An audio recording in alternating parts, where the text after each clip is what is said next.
Thank you and welcome to today's Candidate Forum, brought to you in partnership with the League of Women Voters of Deschutes County and the City Club of Central Oregon, two organizations that are passionately nonpartisan and whose purpose today is to engage and inform Oregon voters for the general election. Today we are hosting candidates for the Deschutes County Sheriff, Sheriff Shane Nelson and Officer Scott Schaier. My name is Kim Scott and I'm past president of the League of Women Voters of Deschutes County, and I am honored to serve as moderator today. I'd like to give a quick shout out to City Club's annual sponsors and the League of Women Voters of Deschutes County members. Without their support, we would not be able to bring you today's program. Today's live stream is also made possible by Connect Central Oregon, a nonprofit launched with the assistance of OSU Cascades Innovation Collab. Our sponsors for the entire series of candidate forums are the Deschutes Public Library and Buchanan Schmidt LLC. We are grateful for their support and for these educational forums. Our candidate forums are conducted according to the League of Women Voter Guidelines. All candidates who have filed in their race are invited to participate, and we hope to present voters with all participants.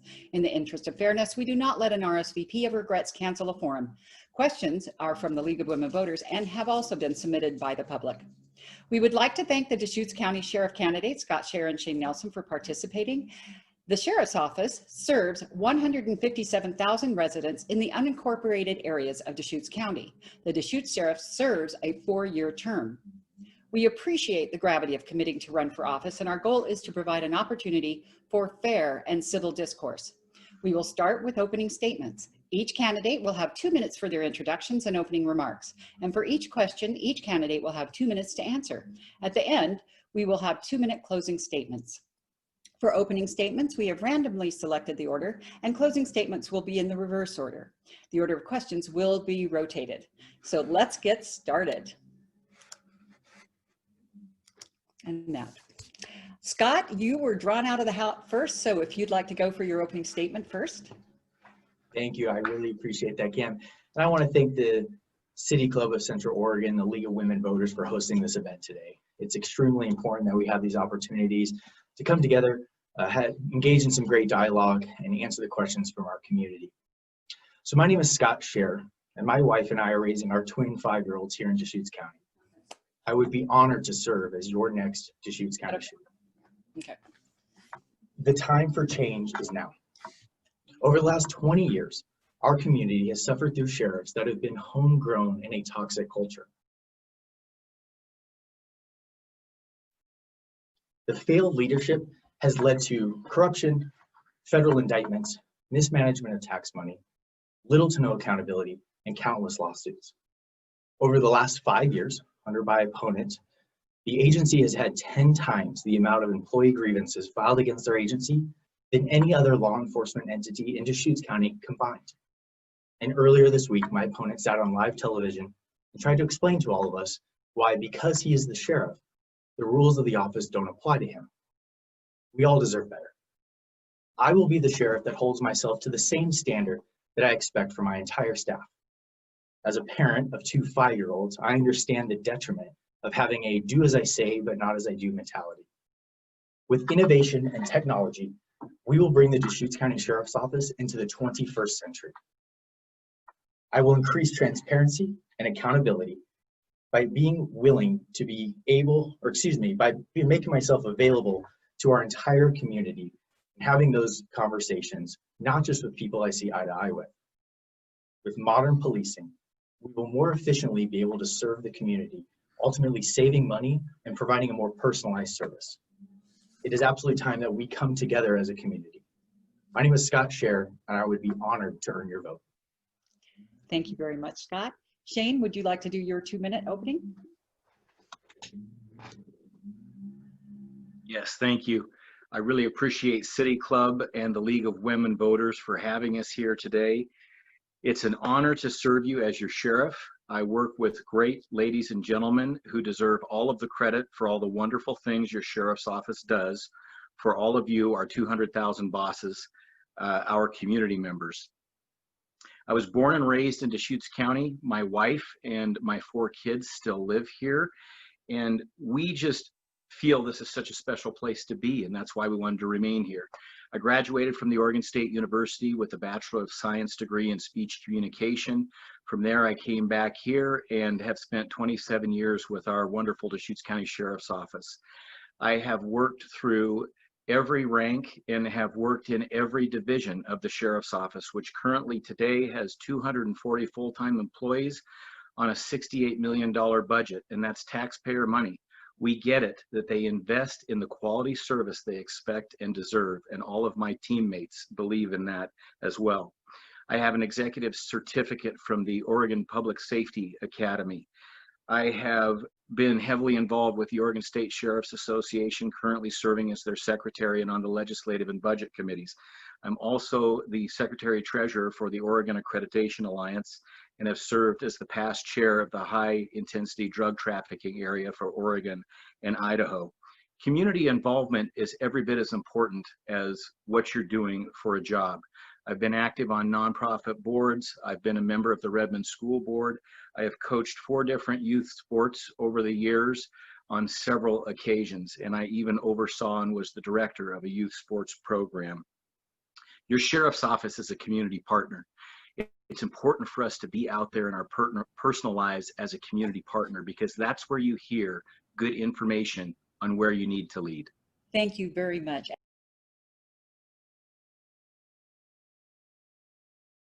So Shane, you get the first question.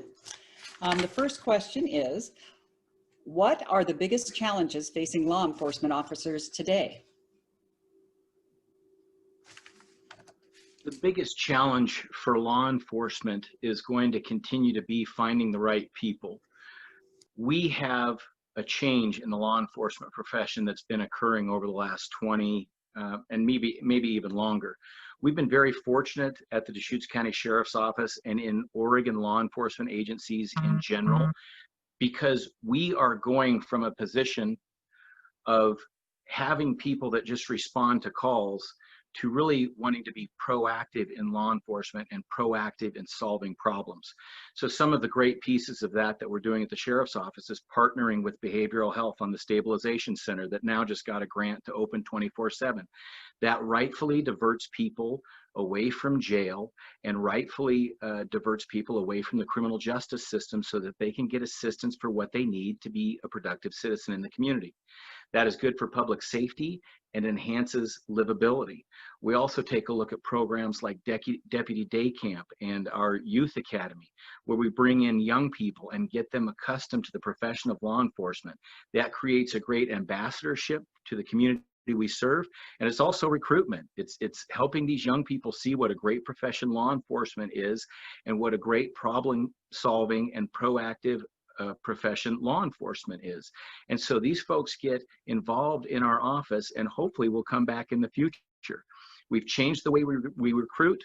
We've been looking to increase our genders on patrol. We've added several female deputy sheriffs, and now with great partnerships with the Latino Community Association and Central Oregon Black Leaders Assembly Director Ricardo Waits, we're looking to recruit and increase even more diversity on your sheriff's office. That was a 10 seconds, sorry. Thank you. Scott, your turn if you'll unmute. Same question, would you like me to repeat? No, I think I remember the question. I appreciate that, Kim. So yes, there are a lot of things that are challenging our profession right now as a whole. And I think a lot of that that Sheriff Nelson touched on, I do agree with, in the sense that we do need to increase our diversity when it comes to recruiting, ensuring that we're reaching out to mirror the community that we actually serve in today's society.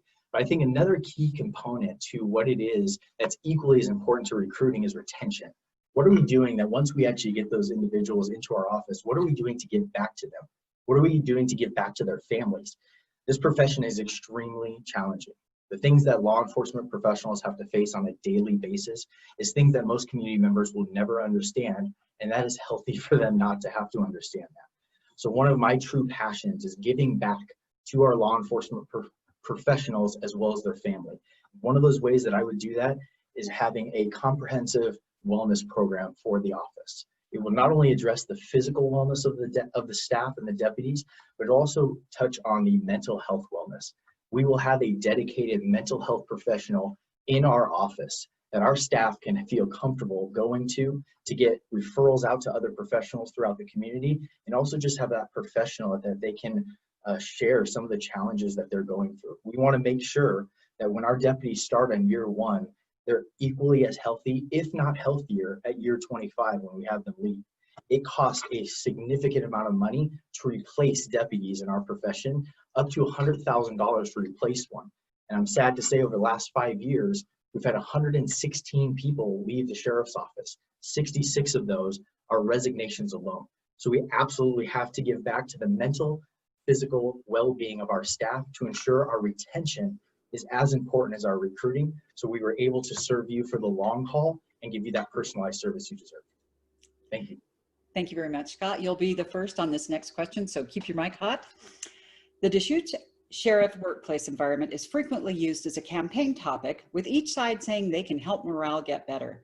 What specifically makes you the right leader to either continue or change this culture and improve morale? Yes, thank you. So I think that's a few different ways we can do that. I think I touched on just briefly there regarding the wellness program that we'll bring to the office. We're going to make sure that this is rolled out in a timely manner. We might not be able to have the entire program perfectly designed on day 1, but we can put it together so we're actually giving our deputies the resources that they need as quickly as we possibly can, because we know a healthier deputy will be a better service member to our community. So that's one thing that I think we're going to do to improve morale. Secondly, we're going to update the strategic plan.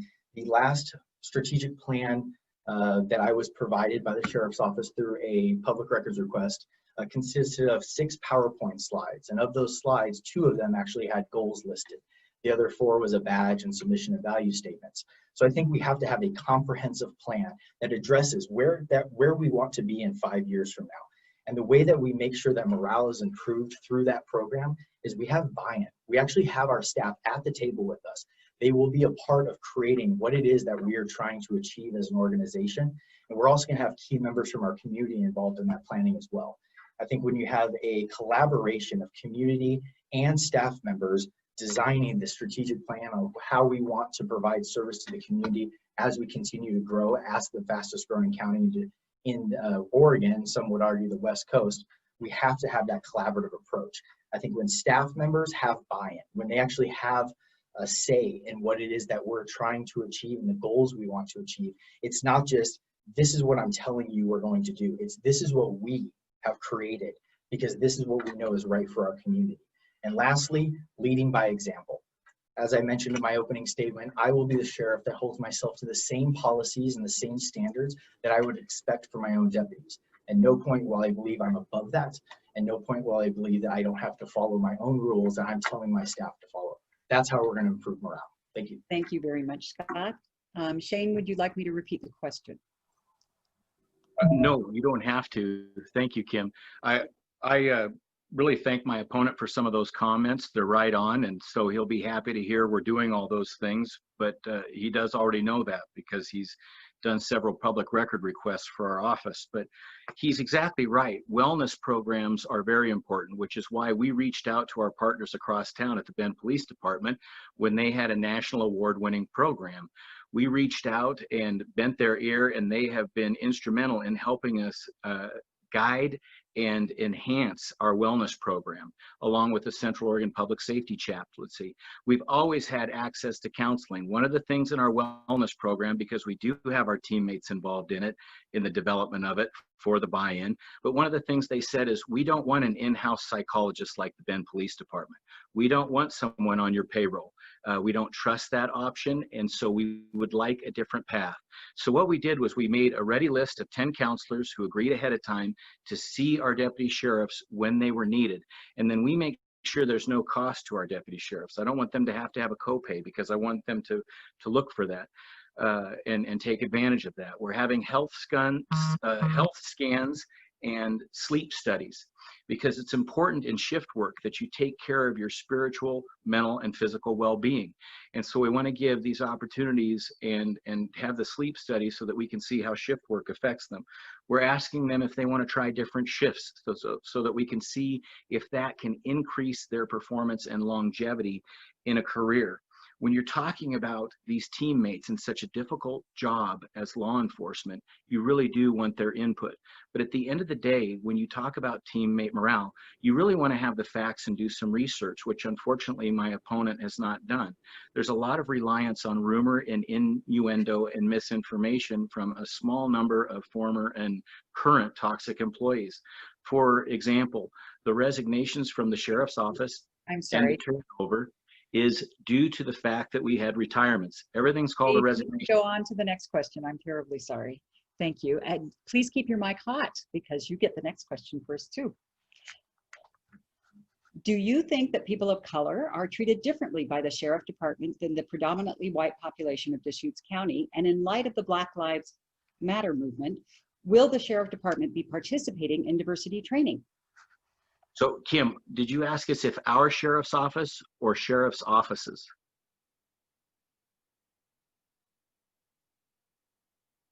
Kim, did I lose you? I'm going to go that the question was specific to our sheriff's office. Look, our sheriff's office, as well as other agencies in Oregon, are ahead of the curve. I have not seen any examples where anyone of color has been treated differently by our sheriff's office. We hire great ladies and gentlemen that know our job is customer service, and we treat people how we want our family members to be treated. We have only received one bias-based complaint to our office in the last 3 years since that's been incorporated by the state legislature. And that complaint turned out to not even involve our office, and we forwarded that on. But when you look at how you reach your community members, it's about the service you deliver to all 200,000 bosses. That's what you look at. So all of our programs are for everyone. The jail programs that we have for people who become incarcerated, we want to try and help them break the cycle. So we have incidents like first aid, CPR, food handlers cards, so that they can have a skill. When they get released from jail, they can go out and be a productive member of the community. We also have flu shots in the jail because we understand our partnership in the role of public safety and public health. We have sexually transmitted disease testing, because we want to help those in our custody become healthier individuals. Through our medical director that we just added a few years back, she has been terrific. We've added yoga in the jail because that meditation and that coping skill has helped our inmates in our custody to reduce anxiety, which can lead to lower uses of force, and it can also lead to a better life for the inmate when they get to the outside and utilize those coping skills. And I'll finish with this. We have a great relationship with the Central Oregon Black Leaders Association and the Latino Community Association, and we take their input often. And as a matter of fact, they are willing to recruit deputy sheriffs for our office. Thank you very much. Scott, same question. Would you like me to repeat? If you would, please. I'll be happy to. Do you think the people of color are treated differently by the sheriff department than the predominantly white population of Deschutes County? And in light of the Black Lives Matter movement, will the sheriff department be participating in diversity training? Thank you for repeating that question for us, Kim. So I do not currently work at the Deschutes County Sheriff's Office. I have been fortunate enough for the last 7 years to be a member of probably one of the most progressive and respected agencies in our country at the Bend Police Department. I can confidently say that my partners in Central Oregon law enforcement go out there and serve our public in a fantastic manner each and every day. I do know that some of the community of color within our region think that law enforcement is treating them in a different way than they believe some of their white counterparts are being treated. And I believe a way that we can get to that is actually opening dialogue, having the courage and the accountability to sit down with every member of our community and listen to what they have to say. Just because we sit down with a member of our community that we may not see eye to eye with, or we may come from different backgrounds, does not mean that we can't empathetically listen to their concerns. There's moments within those conversations that we will both learn from one another. I find it saddening to a degree when my opponent says that he has 200,000 bosses, yet he has refused to meet with a few of our social justice groups here in our community. And his reason being is that he does not believe there'll be productive conversations, and he's not a fan of their anti-law enforcement rhetoric. I too am not a fan of anti-law enforcement rhetoric because I know what our men and women in law enforcement do for our community each and every day. But with that, leadership and character means sitting down with people that do not agree with you, listening to what they have to say, finding common ground, working to a solution. We have to come together. We cannot pour gasoline on a fire any longer and continue to divide. Our community is way too strong for that. We will continue to work with every member of our community if I'm fortunate enough to be your sheriff. And lastly, I will make implicit bias training a mandatory training for all of our staff, and that'll be done on an annual basis to make sure that we're at the forefront of what that training provides. Thank you very much, Scott. Keep your mic hot. You get the next question. If you get elected, what are your long and short-term goals for the Sheriff's Department? Yes, thank you. I appreciate that. So some of our main goals initially is a few things. First off, bringing back the position of undersheriff. This office has not had an undersheriff in quite some time, and it is a 240-member agency with about a $50 million annual budget. And an agency of this size, working for the fastest growing county in the entire state, absolutely has to have that position for a few reasons. First off, it automatically builds in succession planning, something that the sheriff's office currently does not have. I had the opportunity back in August to sit with the members of the Deschutes County's Association Board. And in that conversation, I asked the room if Sheriff Nelson decided to walk away today or was no longer able to serve as our sheriff, who would take the reins? Who would be next in command? There was not a single person in that entire room who could answer the question for me. This is people who've worked there for a year up to 25 plus years. So building in that succession planning is extremely important. It also allows the sheriff to focus on the vision. Where is that we need to be 5, 10 years from now? And allows that undersheriff to worry about the day-to-day operational issues to make sure we're still providing excellent service to the community. Secondly, we will update that strategic plan. That's something I mentioned to you earlier. We will make sure that it not only has goals, but it has what's the strengths of our agency? How can we continue to provide that? What's the weaknesses? What are some of the threats that our agency and our community are going to face in the next 5 to 10 years? And what are some opportunities that we currently haven't explored? What's different partnerships that we can create both inside and outside of law enforcement to be able to provide better service? So that would be the second thing. And then, as I mentioned earlier, bringing on the wellness program in an effective manner where we're actually providing the service. I can only speak to the individuals that I've spoken to, the conversations I've had with current members, and I've had 45, 50 different conversations that they love the idea of having an in-house mental health professional there to serve them and not have to just pick up a phone call. So thank you guys. Thank you, Scott. Shane, same question. Would you like to? Yes, Kim, thank you.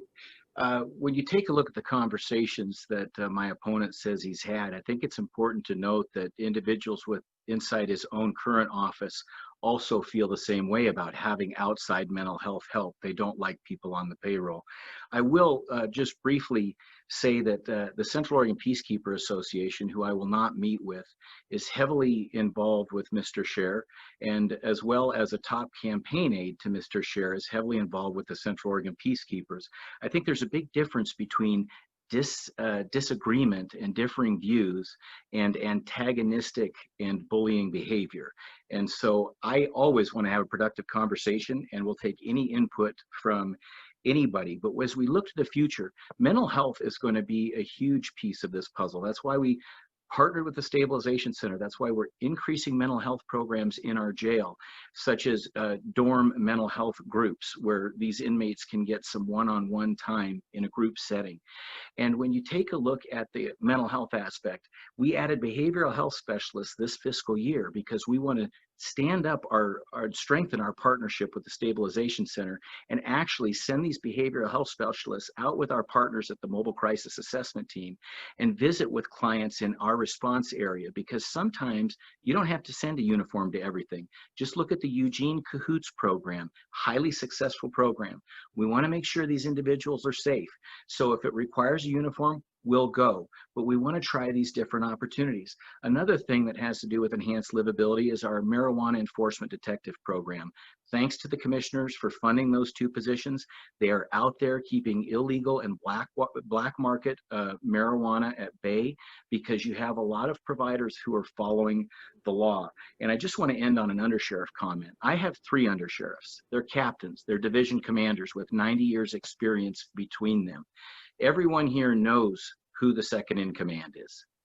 Thank you so much. Shane, you'll be having the next question first. The 911 system of Deschutes County has had its share of radio problems with complaints from sheriff deputies and police officers. What has or is the county doing to improve this system, and what do you see as a fix if needed? We've already been doing that in partnership with the commission.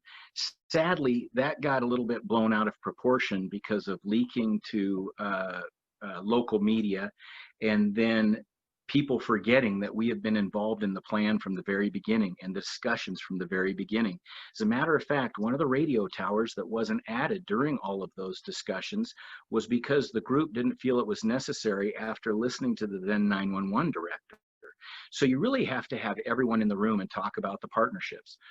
We did not see the issues that another local police department saw, but we had Harris equipment with all of our teammates. They weren't using Harris equipment. I heard there was a combination of issues, but one thing that I found from 911 is they were always willing to listen. And the other thing that I saw was the county commission got heavily involved. Commissioner Phil Henderson and Commissioner DeBone were at the meeting. So was Commissioner Adair. And so you start charting the case for the future here. You don't necessarily want to spend money on equipment or technology that you don't need. You never want technology or equipment to take the place of a warm, compassionate human being doing the job. So we're working through all of that together. From what I hear from all of our teammates, the radio system is a lot better. We as a sheriff's office have a lot more coverage than we've ever had in the past. So I think it's a continued work in progress, and we will always take a look at where the sheriff's office needs to invest money to make that system a little bit better for us and public safety. Thank you very much, Shane. Scott, same question. Scott, you need to. Oh, yes, I'm right here. I'm sorry about that. So yes, I remember the question, Kim. I appreciate that. So I just want to make sure I go back because I want to make sure we're not doing anything that's going to further jeopardize any members of our community. I 100% in all capacities condemn any hate or any violence in our community. As your sheriff, if there are any members within our community that intentionally cause harm or intentionally target law enforcement officers, you will be held accountable. I want to make sure that this rumor of my campaign manager's involvement with the Central Oregon Peacekeepers is put to bed, because unfortunately this rumor began on a Ben Bulletin quote from Sheriff Nelson's close campaign advisor, Greg Walker. For those of you who are familiar with Mr. Walker, please look him up and you can see the recent stories that have been discussed about him. I do not want to see anything bad happen to my campaign manager's personal self or his family's safety because Sheriff Nelson wants to pour wants to pour gasoline on a fire. That is completely unethical and it puts people's lives at risk. Now, to answer your question, Kim, the radio system definitely had its challenges rolling out. That is why it's extremely important that we collaborate together and we all come together before we invest in a massive countywide project like this. We want to make sure that we find the absolute best. We are listening from the successes and failures from other agencies throughout the country. My former agency, the Las Vegas Metropolitan Police Department, had Harris radios, and we had very similar struggles when we went over to that system as well. So reaching out to agencies, and we can learn from other successes and others' failures. We don't have to experience the failure ourselves necessarily. I am happy to say the radios have improved. They were a significant officer safety issue, and it definitely wasn't blown out of proportion. There was a joint statement from all local law enforcement saying that it was a major safety issue for our officers. So it's definitely not blown out of proportion. Thank you very much. And you have the next question also, so keep your mic hot. The Deschutes County Sheriff's Office participates in the multi-agency traffic team. If elected, would you consider any other such partnerships to reduce costs? And if so, which ones? Okay, I'm sorry. You said the Deschutes County Sheriff's Office is currently involved in a joint traffic safety team? In the multi-agency traffic team. If elected, would you consider any other such partnerships to reduce costs? And if so, which ones? Absolutely. So my understanding, I very well could be wrong, but that the Deschutes County Sheriff's Office does not have a dedicated traffic safety team. And that's unfortunate given in 2018 and 2019, 36 members of our community died on our highways. That is completely unacceptable. For the fastest growing community in the state, with traffic that is out of control, as most of you know, we have to have a dedicated traffic safety team that is focused on reducing crashes and saving lives. And we will absolutely partner with Redmond Police Department, OSP, and all of our other great partners in our community. We cannot put a Band-Aid on this problem. This is probably one of the most significant issues our county faces and will continue to face as we continue to grow at the speed we are.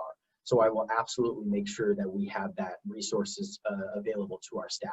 I will also join forces in our digital forensic lab.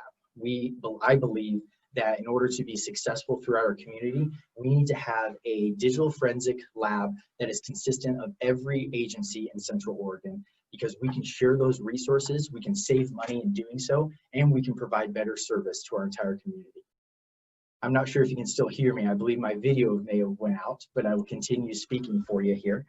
And the other thing that I think we need to re-engage in is the Central Oregon Emergency Response Team. That team is comprised, it's an emergency response team, a SWAT team, if you will. And that team is comprised of every single agency in the entire Tri-County area, except for one, and that's the Deschutes County Sheriff's Office. Other sheriff's office participate in that team, as well as other local police departments. Joining those resources are not only going to save us money, but it's going to be able to provide stronger and better service to our entire community. So those are a few of the teams that I would want to collaborate closer with to ensure that we can get there. Thank you that very all much. came through. Thank you, guys. Thank you very much, Scott. Shane, same question. Thanks. Thank you, Kim. Just real quick on some of my opponent's comments there. Scott's top campaign aide has posted on the Central Oregon Peacekeepers page and has been heavily involved in their marches, and that's very well known. It just is amazing to me sometimes where you get generalized untruths and half-truths, and that might be a lack of experience on my opponent's part without having the full information, and at worst, a lack of integrity. But some of the things he mentioned, we do have a regional digital forensics lab. His office decided to pull back into their own office for a while, but they still work in direct partnership with us on digital forensics cases, and they are great troops and help us out amazingly. As a matter of fact, we've been able to take 6 wonderful, talented teammates from his office over the last 3 years, and they've been a huge asset to our office and teaching us things. We do have a traffic team that is above and beyond a traffic team. We have community action target team members who are proactive patrol deputy sheriffs who go out and take care of quality of life crimes, to include high traffic crash areas, distracted driving patrols, DUI patrols, assisting our street crimes team, and bike patrols. And when you talk about the Central Oregon Emergency Response Team, they are a great partner. We formed our own SWAT team because we needed a specialized response team within our jail.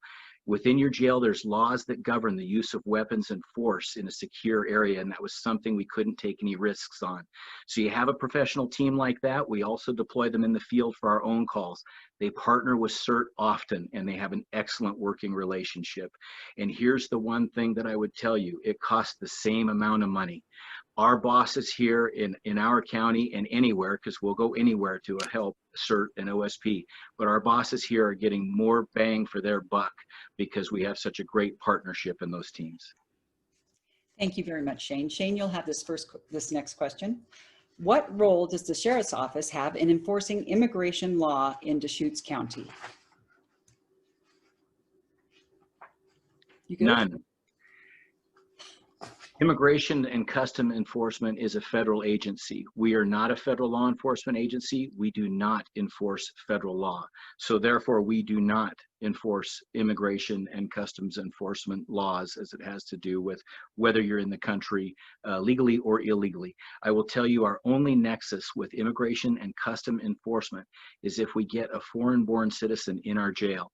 That's about 5 to 6 individuals a year where the immigration and custom enforcement officials are even interested in those individuals in our jail. When you take a look at that, that means somebody has either been arrested on probable cause or a warrant for their arrest to come inside our jail. We operate within the bounds of the law, and if immigration and custom enforcement wants an individual who's incarcerated in our jail, They can get the public record just like anybody else when an inmate is going to be released, and they can come and get that inmate. And I want to touch on this real quick. There's been a lot of talk about the strategic plan. My opponent knows that we have an existing strategic plan. It's been in place and updated every year since it was implemented. We are revamping our strategic plan because law enforcement is quickly changing, and we wanted to have a different way to view things. That has involved full input from supervision and is now going to be rolled out for input from our teammates. Thank you. Thank you very much. Scott, same question. Scott, you need to unmute. There you go. Thank you. Yes, so my belief when it comes to how law enforcement needs to interact with the undocumented population in our community is it is 100% our job to build trust. We have to build relationships within our community.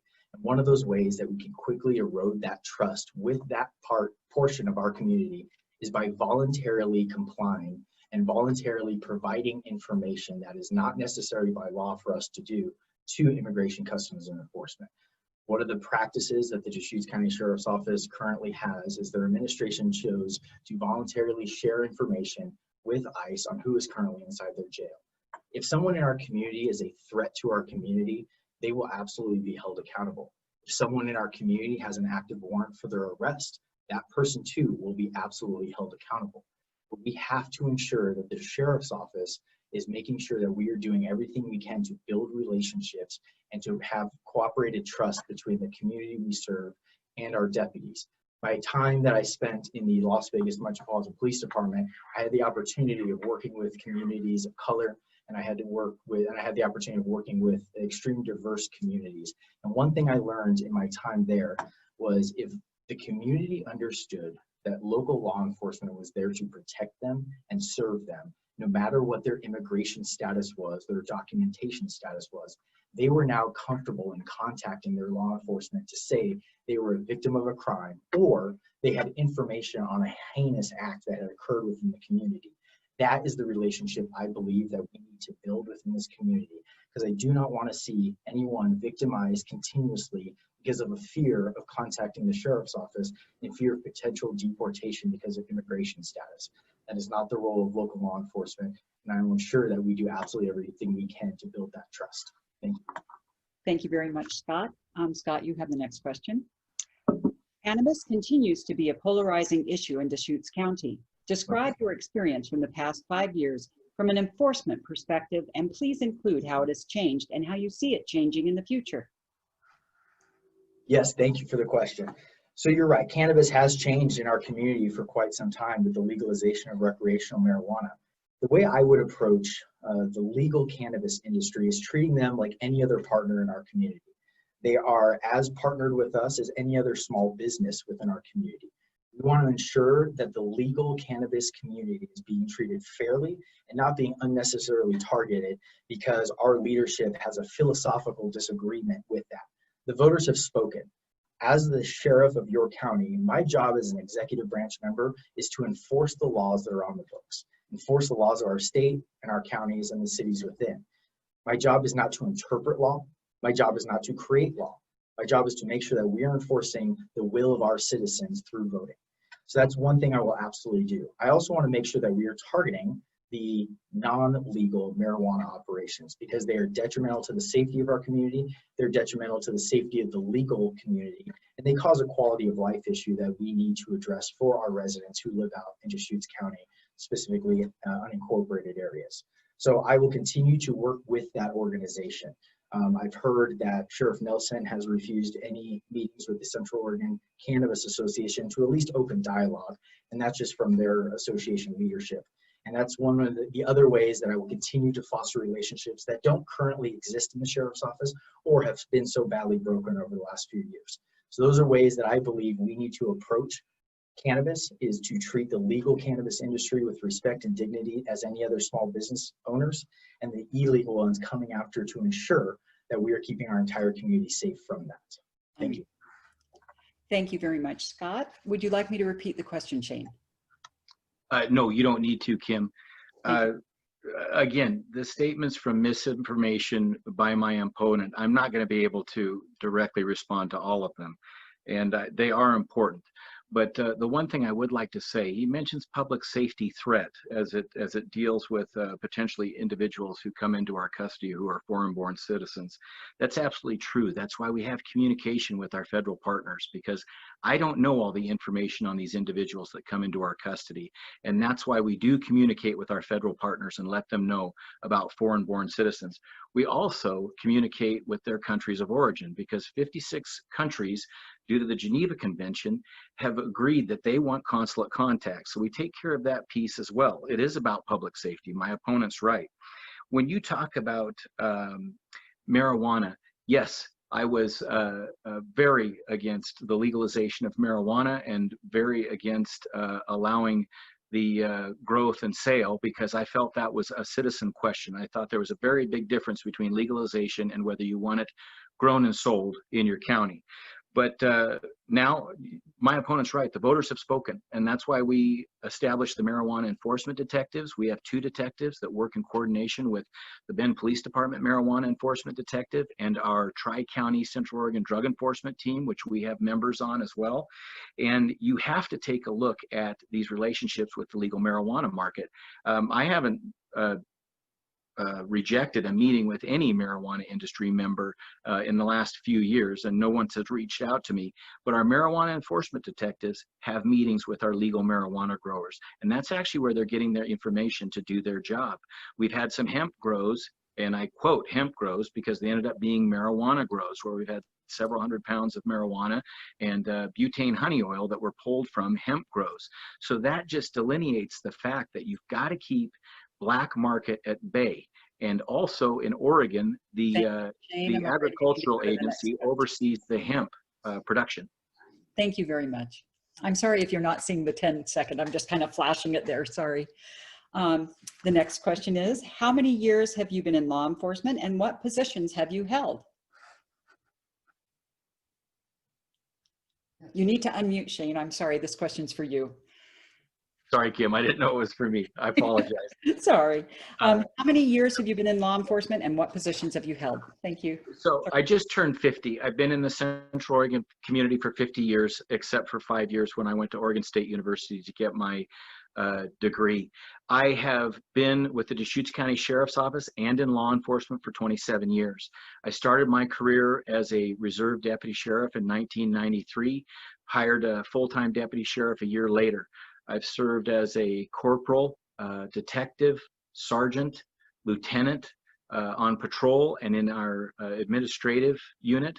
Then I was promoted to captain and was the division commander over 2 separate divisions, now defunct operations division and our corrections division. And then I became your sheriff 5 years ago. So all of those experiences have been unique and important because each one of them has taught me the skill in the different duties we have and in the different administrative tasks that we do. That's what's helped us strategize to see how we provide service. That's what helps us strategize how we deliver on the taxpayers' investment. That gives you administrative tasks, community partnerships, friends, and voices from the community that help you align your sheriff's office as a critical community partner to providing that public safety and service. Thank you very much, Shane. Scott, same question. Yes, thank you guys. Got me unmuted there, excellent. So yes, I am extremely proud of the experiences and the opportunities I've had in my 11.5-year career now in law enforcement. I began my career out with the Las Vegas Metropolitan Police Department, where I served with them for about 5 years. My time in Las Vegas, I got to learn the importance of working with arguably the most diverse population in America with the tourism that community brings. I had the opportunity to serve as a crisis intervention team officer, as a training officer, had the opportunity to serve as a gang response officer. And what I learned through some of the amazing mentors I had there is what leadership is really about. Leadership is not a resume. Leadership is not checking the boxes, crossing the T's and dotting the I's. It is about how you treat one another, how it is that you lead by example, how it is that you have foresight and you look to the future and what you can do to partner with outside law enforcement entities to create a stable future for law enforcement. 7 years ago, my wife and I were fortunate enough to call Deschutes County our home. And in that time, I've had the opportunity now to work for the City of Bend Police Department. I've had the pleasure of working for two of the most respected, if not the most respected agencies in the country, as well as some of the most progressive agencies in the country. So what I've learned in my time with that, I will absolutely bring to the Sheriff's Office. My time with the City of Bend Police Department, I've worked as a training officer. I've worked as a field training officer. I've had the opportunity to be on our Central Oregon Emergency Response Team, our joint team that responds to those emergency calls. I've had the opportunity to be a crisis intervention team officer. And now, over the last year and a half, I've served our community as a school resource officer, where I'm giving back to our troubled youth and helping forge the future of what our community looks like. And then I also have private sector experience managing large budgets and personnel. So combined, bringing an outside perspective is what our community absolutely needs now, not the same. Thank you very much, Scott. Scott, you'll get the next question. Police calls related to individuals in mental health crisis are increasing every year. How these calls are addressed by law enforcement is taking center stage on the police reform discussion. As sheriff, do you think the calls for national reform of the police response to mental health calls is warranted? Absolutely. Law enforcement officers have been asked to fix too many of society's problems. We are not equipped, nor should we be the people who are responsible to dealing with people who are in mental health crisis. We should not be the individuals dealing with people who are suffering from addiction or suffering from homelessness. We have to partner with outside law enforcement entities as well as other behavioral health specialists.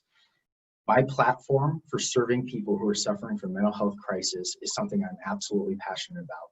And the plan I have in place has luckily earned me the endorsement from the National Association of Social Workers.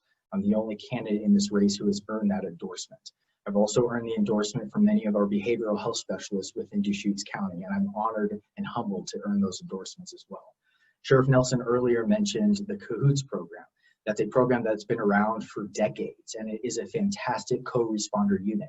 We absolutely have the opportunity to send deputies with mental health professionals at the same time, so we can start providing service to those individuals who are suffering in that crisis immediately in the field. We want to make sure that our community stays safe, our deputies stay safe, and that we can give back to those individuals, like I said, immediately, not always having to revert them to the hospital and always trying to keep them away from jail if necessary, if possible.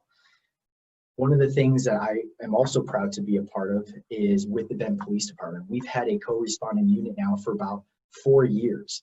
I believe that the Sheriff's Office is a little too late to the game when it comes to what they're now talking about implementing. Their partnership with the Stabilization Center, as with the Bend Police Department, Deschutes County Behavioral Health, every other partner in the county is a fantastic step. But I don't know why it is taking 5 years now under Sheriff Nelson to actually create a plan and implement that plan so we can give back to those community members suffering that crisis. This needs to be a priority and done quickly. Thank you very much, Scott. Shane, same question. Would you like me to repeat it? Yes, please, Kim. Police calls related to individuals in mental health crisis are increasing every year. How these calls are addressed by law enforcement is taking center stage on the police reform discussion. As sheriff, do you think the calls for national reform in the police response to mental health calls is warranted? Yes, and that's why our office in Oregon Law Enforcement have been doing it for years. And this is a topic that my opponent is very familiar with because it cost the city of Bend $800,000 4 years ago. When you take a look at the mental health issues and how you want to best develop that, one of the things he doesn't mention is his budget and management experience was in his family-owned business. And then another thing he doesn't mention when he says he's part of the Central Oregon Emergency and Response Team is that he was removed from the team. Facts matter. The truth matters. You can't do this job without integrity and character and leadership. When you take it mental health issues, we've had these programs in place for years. I don't know if he's uninformed, but we have had that partnership with MCAT for years, and they go out with our uniformed personnel and they help us get these individuals that resource that they need right then. What we're talking about with the Cahoots program is exactly what the nation's talking about, that it doesn't have to be law enforcement's job to go out and help some of these folks. There's a better resource. So what I'm talking about is a non-uniformed civilian individual trained in behavioral who's a trained behavioral health specialist, joining the mobile crisis assessment team, who's already trained behavioral health specialists, can go out there and work together to try and solve the issue. We, for years, have been sending non-uniform personnel out there to help our office, and it has worked very well.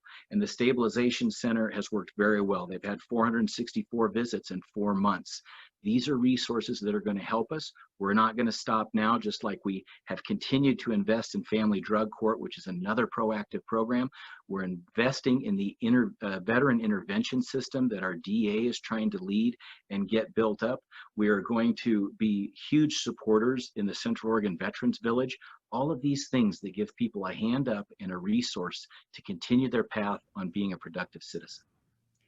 Thank you very much, Shane. Shane, you'll have this next question. Do you have plans to diversify the predominantly white male department to include more women and people of color? That's already in the works. And I would say, I've heard that this is the second time. I'd like to see somebody's specific data sheet, because I think you can look at an organization, and when I look at our organization, I see a lot of representation in the protected classes: age, gender, race, ethnicity, beliefs. And so we have really done a good job of trying to recruit people that we want in our ranks to appropriately represent the community members we work for. And when you take a look at that, you've got to go and make specific partnerships. Central Oregon Black Leaders Association, Latino Community Association, where a friend and colleague, Liliana Cabrera, taught us implicit bias courses just recently, a few months back. And my opponent's right, we'll have her or someone similar back every year, because that's great training. But you reach out to these partners that can help you get the word out and look for these folks that you're looking for. We've increased female representation in our patrol deputy sheriff ranks, and that has been huge, because you always want to diversify. With every individual who is a good, solid teammate coming into your organization, who believes in the mission and values of your organization, they're going to provide that service because they're going to believe in that mission, the values, and the vision. Thank you very much, Shane. Scott, would you like me to repeat the question? Yes, please. Do you have plans to diversify the predominantly white male department to include more women and people of color? So thank you for your question. I think prior to answering that, I just want to make sure we are all on the same page. At no point have I ever lied or gave any misinformation about my experience in the private sector. I'm extremely proud and honored that I had the opportunity to work in a family that managed small businesses. What I learned in that time in my life is how important it is to have that private sector mentality, to meet deadlines, to be accountable to your customers, to actually make sure that we're being as resourceful as possible. And I'm extremely proud of where my family, what my family has taught me in those experiences working for that. And then the other thing about the being removed from the team, I find it hypocritical that my opponent here says I'm not full of information. If he would like, I'd be happy to email him my resignation letter. And that was when I resigned, knowing that I was going to be participating in this process of running to hopefully earn your vote for the next Deschutes County Sheriff's position. So yes, let's make sure we get the information out there correctly and accurately. So yes, diversity within our profession is extremely important, more now than ever. I will absolutely work with partners both inside Deschutes County and outside Deschutes County to ensure that we're bringing the absolute best people to serve our entire community. I think it is extremely important that we also have strong female mentorship programs and strong female supervisors on the sheriff's office, because what female deputies bring to this community is incredible. I'm sad to tell you that there is not a single female supervisor on the entire Deschutes County Sheriff's deputies as of right now, excuse me, the Sheriff's office. There is no sworn female supervisor in that office right now. And I think that is extremely sad, and we absolutely need to ensure that we are making sure we are providing services, or excuse me, options for our staff to grow and promote and actually serve this community in the way we can. Thank you for your question.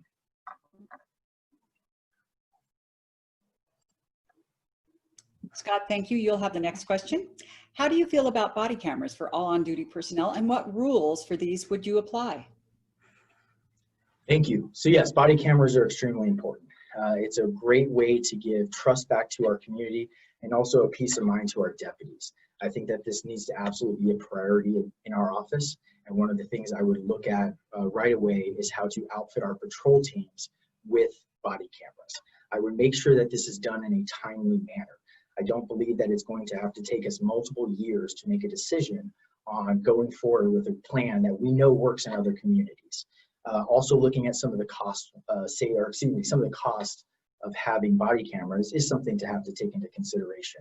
I work closely with our business manager as well as work closely with our community, other community resources to ensure that we're able to provide this tool to our deputies and this service to our community in a timely manner.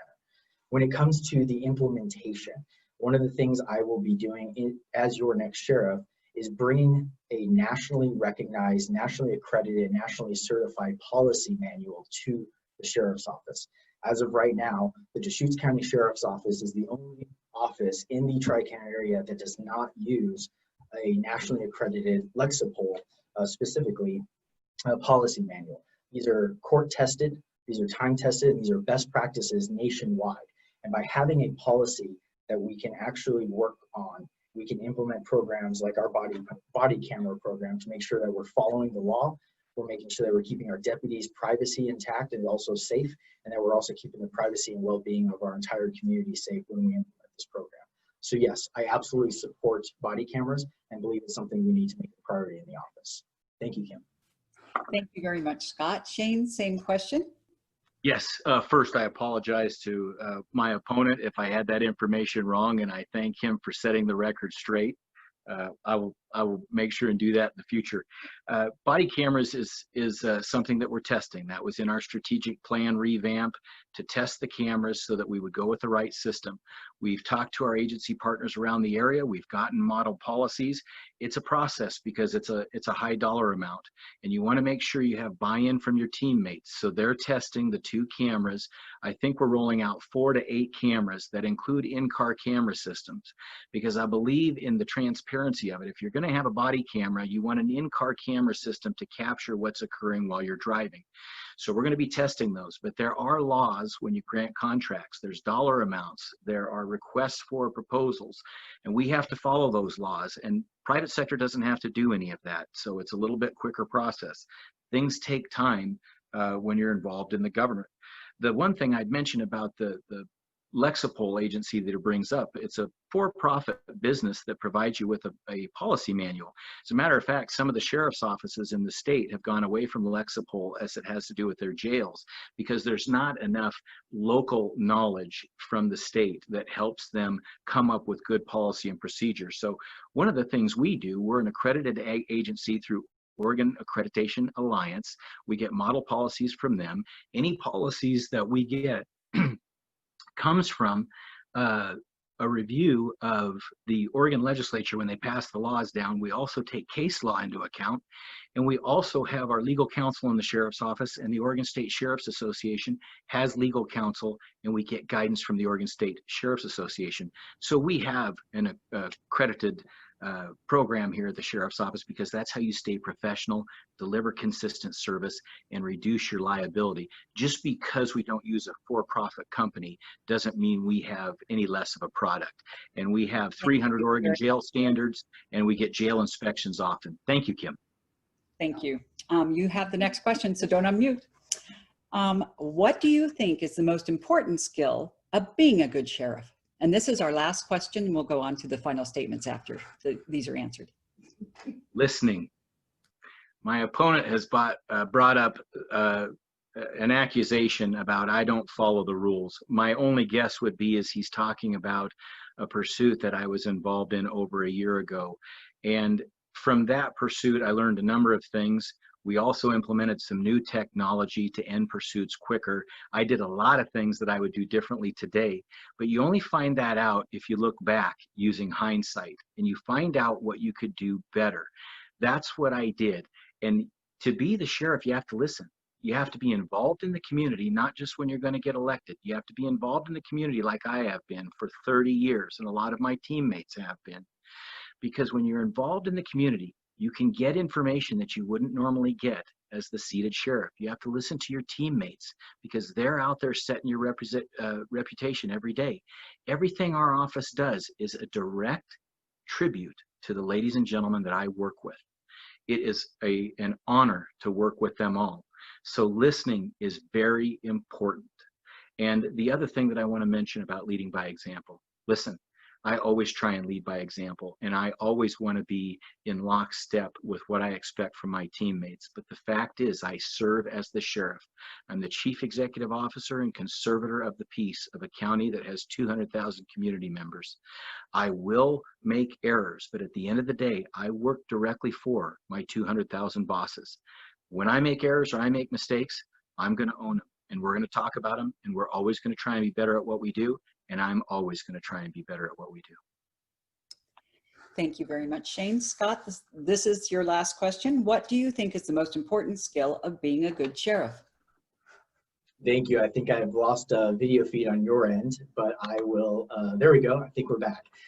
So yes, there are absolutely many things that requires to be the sheriff and ultimately what leadership is about. And I think Sheriff Nelson does touch on listening. Having those opportunities to listen to not only your teammates, as he would say, but also your community members. You know, back in August, Sheriff Nelson and I were invited to sit down with his association to answer the questions directly for them from each of us. So we had a private opportunity to have that interaction. And Sheriff Nelson elected not to participate in that opportunity to actually directly hear questions from his staff with no cameras around, with no media present, with no dog and pony show. And he elected not to participate in that program. I think listening is important. You have to take those opportunities to listen to your staff. I also believe empathy and compassion are extremely important things that we can do as leaders for an entire organization as well as the entire community. Giving back to your staff members, making sure that they are absolutely prepared to serve in this very, very challenging profession and to ensure that their family members are taken care of as well. When you're the leader of an organization, you are responsible for the people who are responsible for the customers. You have to make sure that you are giving absolutely everything back to them and doing it in a timely, respectable fashion and manner. So those are two character traits that I know I will bring to you as your sheriff of Deschutes County. I will empathetically listen to each and every one of your concerns. I'd be willing to sit down and collaborate with anyone who has concerns of our performance and what we're doing to serve our community and have those exact same conversations with the members of our organization. Never have a closed door policy and always be willing to engage in those even uncomfortable conversations. Thank you very much, Scott. Thank you, both of you, for answering all of the questions. You both did a great job. Thank you. We will now move into our closing statements. Shane, you will go first. Thank you. I want to thank City Club. I've been to a number of City Club presentations because I feel like they have a nexus to public safety and livability in this county. And your sheriff's office is a partner in that. And I also want to thank the League of Women Voters and Mr. Schaier for showing up today and all those who are going to view. And hats off to Scott Breeze and teammates who made it all happen. As your sheriff, we always want to be better at what we do. The reason I didn't go to the association meeting is because of COVID restrictions and limits on the number of people who could be there. And my teammates know me. They don't know my opponent, and so that's probably why he needed to show up. When you take a look at training so that we can be better at what we do, we had the Verbal Judo Institute come and give a guardian mentality training that is intended to de-escalate situations and watch out for your colleagues. Law enforcement officer to law enforcement officer intervention training. It was the first in the nation. It was developed for our office based on some material they had. That is a huge win to me. When you talk about deputy wellness, we want to take care of their spouses and their family members, and that's why Central Oregon Public Safety Chaplaincy helps us do that. And our counseling sessions, spouses and family members are going to be covered as well.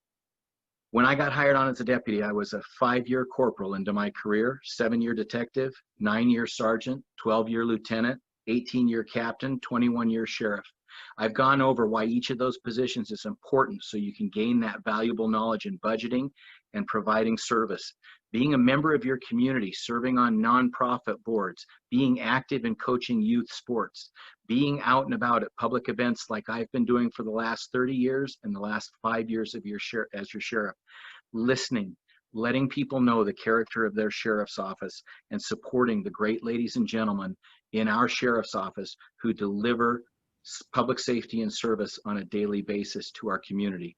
All of that matters. I ask everyone to take a look at the experience and please support me as your sheriff.